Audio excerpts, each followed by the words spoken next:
Jina naitwa Joshua Tim Titu, ni mkazi wa Mawengi na ni mwanakamati wa usimamizi wa ujenzi wa kituo cha afya Mawengi. Mimi binafsi nipende tu kutumia nafasi hii kumshukuru kwanza Mheshimiwa Rais kwa kuona sisi wananchi wake Mawengi kwamba tuna shida na tunahitaji kusaidiwa, na kisha akachukua hatua na akathubutu kutupatia fedha shilingi milioni 5 ya ujenzi wa kituo cha afya.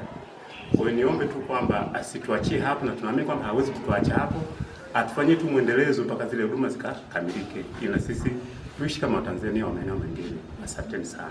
Naitwa Reina Zakaria Mgimba. Mimi nipende kushukuru timu ya wilaya ya afya kwa kuja kutuhudumia na kufungua hiki kituo cha afya. Nasema asante sana. Pia nipende kushukuru Mheshimiwa Rais wetu Dr. Samia Suluhu Hassan kwa kutupatia hizo hela nyingi, milioni 500 kwa ajili ya kituo chetu cha afya. Mungu ambariki sana. Nafikiri sisi hapa wengine ni wagonjwa, wengine tunakuja kwa ajili ya kushuhudia kufungua hiki kituo chetu cha afya.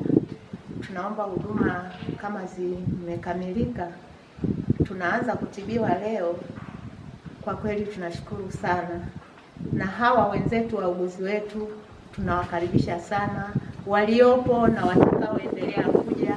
Tutawatafutia hayo maeneo mazuri ya kuwa karibu ili tupate huduma kwa urahisi. Tuko na shida sana ya kituo cha afya. Tuombe kwa nafasi yake, sisi ni wahitaji wakubwa sana na hii ni hatua ya kwanza. Tuombe kipendeza Mungu atusaidie tena kupata fedha kwa ajili ya kukamilisha mradi wa majengo mengine ambayo yanahitajika. Na jambo jingine, tuna jengo la nguvu za wananchi. Wanatuuliza maswali, hili jengo letu ni bovu au halifai? Kwa maelezo ya mkurugenzi, alisema halmashauri itajitahidi kutafuta fedha kuweza kukarabati jengo. Wananchi wote hawakuwepo.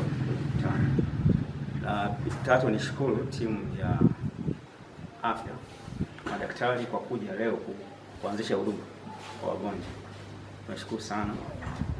Kama unavyoona wagonjwa wamekuwa wengi, wanakuja kupata matibabu ya kwanza kwenye kituo chetu cha Mawengi. Kwa nishukuru sana.